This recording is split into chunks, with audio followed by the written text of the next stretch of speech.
آپ دیکھ رہے ہیں پاکستان ایٹ 7 اور میں ہوں ناجیہ اشر۔ ہمارے آج کے پروگرام کی ٹاپ سٹوریز یہ ہیں۔ پیپلز پارٹی بڑے دعوے کر کے بڑے لیڈر کا بڑا استقبال نہ کر سکی۔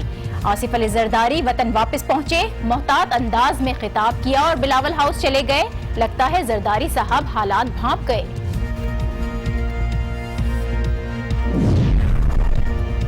اور آصف علی زرداری کی آمد اور رینجرز کے چھاپے، خاموش پیغام ہے، زرداری صاحب خطرہ ٹلا نہیں۔ تاریخی استقبال کے دعوے، دھواں دار بیانات اور زبردست تیاریاں۔ توقع کی جا رہی تھی کہ آصف علی زرداری کی سیاست میں پھر سے انٹری دھماکے دار ہوگی۔ ان کا بھی ویسے ہی استقبال کیا جائے گا جیسے بے نظیر بھٹو کا کراچی آمد پر ہوا تھا۔ جیالوں کا ہجوم امڈ آئے گا، ہر طرف پیپلز پارٹی ہی پیپلز پارٹی ہوگی، لیکن ایسا کچھ نہیں ہوا۔ پیپلز پارٹی اپنے بڑے لیڈر کا بڑا استقبال نہیں کر پائی۔ آصف علی زرداری 18 ماہ کی جلا وطنی کے بعد وطن واپس پہنچے تو انہوں نے مختصر سا خطاب کیا اور بلاول ہاؤس چلے گئے۔ خطاب کے دوران زرداری صاحب بھی بدلے نظر آئے۔ 18 ماہ پہلے جس لہجے میں تقریر کر کے وہ ملک سے باہر گئے تھے، آج ان کا لہجہ اس سے بالکل مختلف تھا۔ انہوں نے مخالفین کو للکارا، نہ ہی اداروں پر گرجے۔ امید سے خطاب کا آغاز کیا، پاکستان کھپے کا نعرہ لگایا، کشمیر کی بات کی، سرحدی تناؤ کا ذکر کیا، مسلح افواج کی تعریف میں بولے اور مایوسی کے اندھیرے جلد چھٹنے کا اعلان کیا۔ وہ کیا کہہ رہے تھے، ذرا سنیے۔ آئے گا میرے دوستو، دنیا میں بہت سی چیزیں ہو رہی ہیں، لوگوں کو بڑی مایوسی ہے پاکستان میں، مگر میں آپ سے کہنے چاہتا ہوں کہ میں مایوسی کا پروگرام نہیں لے کے آیا، میں آپ کو امید کا پروگرام دے رہا ہوں۔ اس سے کوئی فرق نہیں پڑتا کہ کرسی پہ آج کون ہے اور کل کون ہوگا۔ انشاءاللہ آپ دیکھیں گے کہ ایک دن آئے گا، عوام کی طاقت دوبارہ پاکستان میں ابھرے گی اور ہم پھر ان عواموں میں بیٹھیں گے اور ہم پھر حکومت کریں گے۔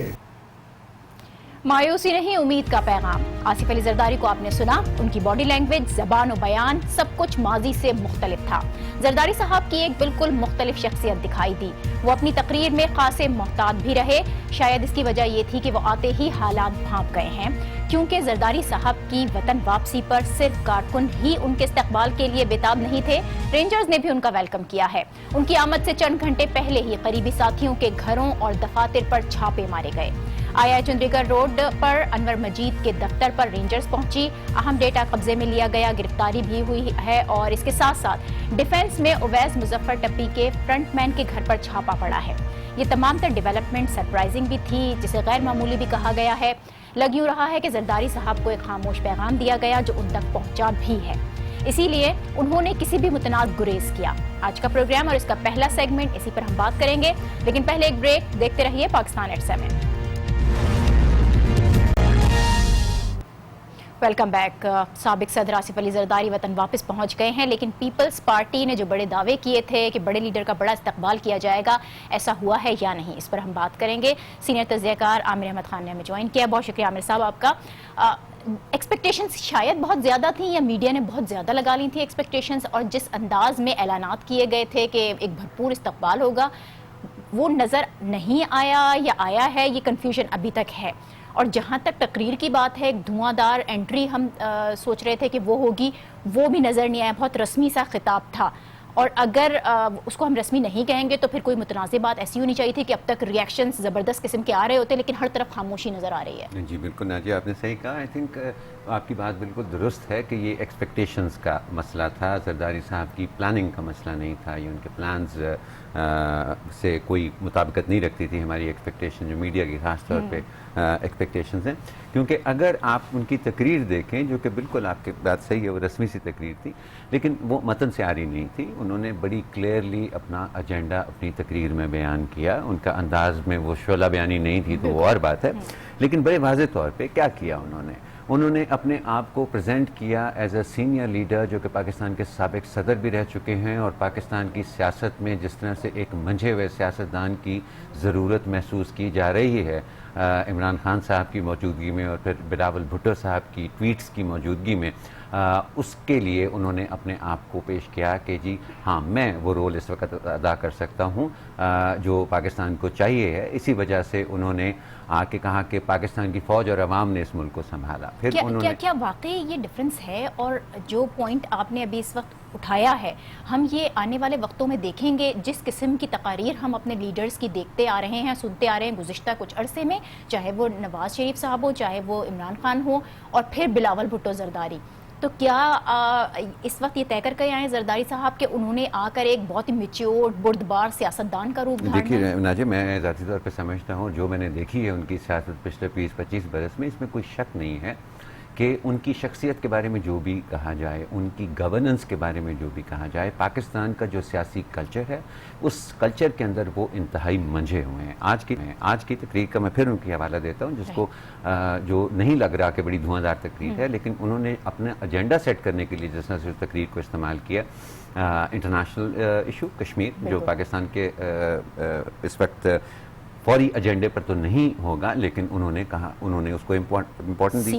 اس سے کہیں زیادہ امپورٹنٹ ان کا ذکر جو سی پیک کا کرنا تھا، اور ایک ان کا اس وقت اگلے 1 سال کی سیاست کے اندر بڑا کلیئر انہوں نے اشارہ دیا کہ ایک ان کا ایجنڈا یہ ہے کہ انہوں نے سی پیک کی اونرشپ لینی ہے واپس PMLN سے، کیونکہ پیپلز پارٹی کا یہ دعویٰ ہے کہ یہ پروجیکٹ فلسافیکلی کنسیو پیپل پارٹی کی حکومت نے کیا تھا. بہت سارا گراؤنڈ ورک انہوں نے پیپلز پارٹی کی حکومت نے کیا تھا، اور اب اس کا سارا کریڈٹ PMLN لے رہی ہے. اسی لیے انہوں نے جاتے جاتے میں سمجھتا ہوں کہ حکومت کو ایک ہلکی سی چپت بھی لگائی ہے کہہ کے کہ ان کی نظر ٹھیکوں پہ لگ گئی ہے. اس کے علاوہ انہوں نے ایک اور بھی بات کی ہے اپنی تقریر میں. ایک تو انہوں نے یہ کہا کہ ہم ایوانوں میں واپس آئیں گے، حکومت بنائیں گے. دوسری طرف وہ یہ اشارہ بھی کر گئے کہ 27 دسمبر کو دوبارہ ملاقات ہوگی، خوشخبری دوں گا. تو 27 دسمبر کو کیا ایک منفرد انداز نظر آنے والا ہے زرداری صاحب کا، یا کچھ لے کر آئیں گے وہ واپس؟ میرا خیال ہے جو بھی ہو سکتا ہے، یہ پیپلز پارٹی کی بد انتظامی بھی ہو سکتی ہے کہ جو توقعات ان کی آج کے شو سے وابستہ ہو گئی تھیں، اس میں ہو سکتا ہے کہ پیپلز پارٹی کی یا مقامی قیادت نے یا جن کو انتظامی امور کا انچارج بنایا گیا تھا ان کے بیانوں سے یا بلاول بھٹو زرداری کی باتوں سے، وہ توقعات آج کے ایونٹ سے نفی ہو گئی. جبکہ مجھے یقین ہے کہ انہوں نے اگر کوئی سبسٹینشیل بات کرنی ہے تو وہ 27 دسمبر کو ہی کریں گے، نہیں کریں گے جہاں پر مجمع بھی آپ کو زیادہ نظر آئے گا. اور جو انہوں نے خوشخبری، وہ خوشخبری پتہ نہیں ان کے لیے ہے، ملک کے لیے ہے، دوسری سیاسی جماعتوں کے لیے ہے، جس کے لیے بھی ہے، لیکن اس میں بہرحال آج کی تقریر سے زیادہ اسپیسیفک بات ہٹ کر کچھ دیکھنے کو ملے گا. بہت شکریہ عامر احمد خان صاحب ہمارے ساتھ تھے. ایک بریک ہم لے رہے ہیں، اور اس بریک کے بعد ہم بات کریں گے کہ رینجرز نے آج کراچی میں چھاپے مارے ہیں، اور جس سے لگ یوں رہا ہے کہ کوئی خاموش پیغام دیا جا رہا ہے. کس کو دیا جا رہا ہے یہ پیغام؟ بات کریں گے ایک بریک کے بعد.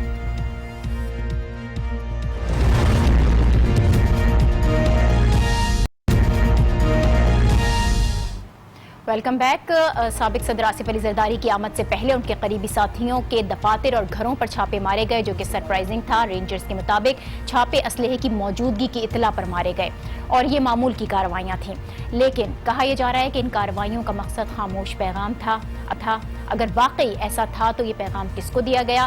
اور اب سے کچھ دیر پہلے سارے معاملے پر سندھ حکومت کا ریاکشن بھی سامنے آ گیا ہے. مشیر اطلاعات مولا بخش چانڈیو نے اسے سیاسی معاملات سے جوڑا ہے، اور یہ بھی واضح کیا ہے کہ سندھ حکومت اور پولیس کو ان کارروائیوں سے متعلق اعتماد میں نہیں لیا گیا تھا. اسی پر ہم بات کریں گے. ہمیں کراچی کے بیورو چیف رفعت سعید جوائن کر رہے ہیں. بہت شکریہ رفعت صاحب آپ کا. ہم تکنی اس بات پر بحث کرتے رہے اور تجزیے بھی ہوتے رہے کہ سابق صدر آصف علی زرداری کی آمد سے پہلے جو رینجرز کی یہ کارروائیاں تھیں یہ کس تناظر میں تھی. لیکن اب تو سندھ حکومت کا ریاکشن بھی سامنے آیا ہے. سندھ حکومت خاصی ناراض نظر آتی ہے. تو یہ بالکل اسی وقت کو دہرایا جا رہا ہے کہ جب ڈاکٹر عاصم کی گرفتاری ہوئی تھی اس وقت بھی آصف علی زرداری صاحب بڑے ناراض ہوئے تھے قائم علی شاہ سے. تو کیا اب مراد علی شاہ سے بھی ناراض ہو سکتے ہیں وہ اس واقعے پر؟ دیکھیں، اس سارے معاملے میں سندھ حکومت یہ تو کہہ رہی ہے، لیکن کہیں نہ کہیں اعتماد میں لیا گیا ہے. اس طریقے سے بائی پاس نہیں کیا گیا جس طریقے سے ماضی میں کیا جاتا تھا جب قائم علی شاہ وزیر اعلیٰ تھے. ہاں، بتانے کا طریقہ کار جیسے میں نے پہلے بھی کہا تھا کہ مختلف ہو سکتا ہے، کہ بتایا گیا کہ ایسی اطلاعاتیں یقیناً اس پر ریئیکٹ نہیں کرتے کہ بالکل آپ کارروائی کریں دی جاتی ہے، لیکن یہ نہیں بتایا گیا ہوگا کہ وہ جگہ جہاں چھاپا مارا جا رہا ہے وہ کس کی جگہ ہے، اس کا تعلق کیا ہے. تو یہ شاید اتنا اس حد تک یہ آپ کہہ سکتی ہیں کہ سندھ حکومت اس پر زیادہ ہوا ہے. اور لیکن مولا بخش چانڈیو صاحب کا جو بیان ہے وہ تو یہ کہہ رہے ہیں کہ پولیس کو اور سندھ حکومت کو اعتماد میں نہیں لیا. لیکن وہ ایک ساتھ ساتھ ایک بات اور بھی کہہ رہے ہیں کہ انہیں چھاپوں پر اعتراض نہیں ہے، کارروائیوں پر اعتراض نہیں، صرف اعتماد میں لے لیا جاتا. وہ اس بات کے ہرگز مخالف نہیں ہیں کہ رینجرز کوئی اس طرح کی کارروائیاں، شہر کا پائیدار امن کے لیے جو رینجرز نے کردار ادا کیا ہے، جو پولیس نے کردار ادا کیا، انہوں نے اس کو سراہا، لیکن ساتھ شاید وہ یہ ذکر کرنا بھول گئے کہ پولیس میں جو سیاست، بہت زیادہ سیاسی گروپ بنے ہوئے ہیں، دھڑے بندی ہے، ایک دوسرے پہ عدم اعتماد ہے، سیاسی مقاصد کے لیے پولیس کا استعمال ہے، وہ اس پر قابو نہیں پا رہی ہے سندھ حکومت، اور یقیناً اس پہ فکرمند بھی. اور آپ آئی جی والے دیکھ لیں کہ اب تک کسی کو آئی جی نامزد نہیں کر پائے ہیں، قائم مقام آئی جی جو ہیں وہ اس شہر کو چلا رہے ہیں. تو یہ ساری صورتحال اپنی جگہ پر ہے، لیکن بہرحال ایک بڑا واضح پیغام ہے کہ دہشت گردی، کرپشن، اس پر کارروائیاں جاری رہیں گی، جس کا کہ آج عملی مظاہرہ آپ نے دیکھا کہ وہ کی گئی. ہاں یہ ضرور ہو سکتا ہے کہ اس موقع پر جب آصف علی زرداری وطن واپس آ رہے ہیں تو یہ کارروائی کی گئی، تو یقیناً اس میں کہیں نہ کہیں وہ پیغام دینا بھی شامل ہوگا کہ جو شاید یہ لوگ یہ بے فکر ہو گئے تھے کہ شاید اب کمان کی تبدیلی ہو گئی ہے، آرمی چیف تبدیل ہو چکے ہیں، سارا سیٹ اپ چینج ہو چکا ہے، تو اب شاید وہ، اور پھر آصف زرداری واپس آ رہے ہیں، سب کچھ وہی کچھ کر سکیں گے جو ہو رہا ہے. گڑبڑ بہت ہے. تو آپ کو کیا لگ رہا ہے سندھ حکومت کے لیے چیلنجز مزید بڑھیں گے؟ لیکن دوسری جانب ہم دیکھ رہے ہیں کہ قیادت چونکہ وطن واپس آ چکی تو وہ ایک فاصلہ بھی ختم ہوا ہے. یہاں سے لیڈرز کو جانا پڑتا تھا آصف علی زرداری صاحب کے پاس، دبئی میں فیصلے ہوا کرتے تھے، اب وہ خود یہاں پر موجود ہوں گے. کیا سندھ گورنمنٹ کی جو پرفارمنس ہے اس پر کچھ فرق پڑے گا؟ دیکھیں سندھ گورنمنٹ کی پرفارمنس اور چیزیں، معاملات تو سب ان کے کنٹرول میں ہیں. معاملہ جو کہیں ہو رہا تھا وہ یہ ہو رہا تھا کہ وفاق میں جو پرابلم کریٹ ہو رہی تھی مسلم لیگ نواز کے لیے، جس میں اعتزاز احسن جو ہیں وہ اور خورشید شاہ قائد حزب اختلاف زیادہ سرگرم تھے، اس طریقے سے نہیں آ پا رہی تھی. بلاول بھٹو زرداری نووارد ہیں، ابھی سیاست میں بہت سارے معاملات سے واقف نہیں ہیں. جو کام آصف علی زرداری کر سکتے ہیں وہ بلاول نہیں کر سکتے، تو کچھ چیزیں ان کے قابو سے نکل رہی تھیں. میرے خیال میں ان ساری چیزوں کو کنٹرول کرنے کے لیے آئے ہیں، اور اس میں وفاقی حکومت کی، میاں نواز شریف وزیر اعظم پاکستان کی رضامندی بھی شامل ہے، انہیں اعتماد میں بھی لیا گیا ہے، اور اس کے بعد ہی آئے ہیں. یقیناً وہ اس طرح کے عناصر جو پیپلز پارٹی میں سر اٹھا رہے تھے، سیاست کے لیے ٹھیک ہے تنقید کریں، لیکن جب یہ معاملات کسی اور طرف جانے لگیں تو اس سے پارٹی بھی ڈبتی. جمہوریت کے حوالے سے جو انہوں نے ایک جملہ کہا، وہ ساری باتیں انہوں نے بہت ساری باتیں بٹوین دی لائن کہی ہیں. اچھا، یہاں پر بلاول بھٹو زرداری کا اب آپ رول کیا دیکھتے ہیں؟ کیا ان کو پیچھے جانے پہ مجبور کیا جائے گا، یا جتنی ان کی گرومنگ کرنی تھی اب وہ کر چکے ہیں؟ دیکھیں گرومنگ کے عمل سے مسلسل گزر رہے ہیں. آپ اس بات سے اندازہ لگا لیں کہ بلاول بھٹو زرداری کا جو نستعلیق استاد مقرر کیے گئے تھے، وہ ایک دو تین لوگ ایسے تھے جس میں ان کے منہ بولے بھائی اویس مظفر بھی شامل تھے. انہوں نے جب یہ دیکھا کہ بہت ساری چیزیں قابو سے باہر ہو رہی ہیں تو انہوں نے سب کو دور ہٹایا، اور اپنے معتمد ترین ساتھی جمیل سومرو جو آپ کو اکثر پیچھے نظر آتے ہیں بلاول بھٹو کے سائے کی طرح سے، انہوں نے آصف علی زردانی نے انہیں وہاں نامزد کیا. وہ سائے کی طرح بلاول بھٹو کے ساتھ رہتے ہیں، ان کی ایک ایک ایکٹیویٹی پہ نظر رکھتے ہیں، اور وہ آصف علی زرداری کو بتاتے ہیں. بہت شکریہ. رفعت سعید، بیورو چیف کراچی ہمارے ساتھ تھے. زرداری صاحب کی آج واپسی ہوئی ہے، اور جلا وطنی سے پہلے انہوں نے ایک شخص کو مخاطب کیا تھا اور یہ کہا تھا کہ آپ نے 3 سال میں چلے جانا ہے، ہم نے یہیں پر رہنا ہے. یہ بات کہتے ہوئے شاید وہ بھول گئے تھے کہ 3 سال میں صرف کمان تبدیل ہوتی ہے، ادارے وہی رہتے ہیں اور پالیسیز بھی وہی رہتی ہیں. آج کی کارروائیاں اس بات کی عکاس بھی ہیں. اسی کے ساتھ مجھے دیجیے اجازت. اللہ حافظ.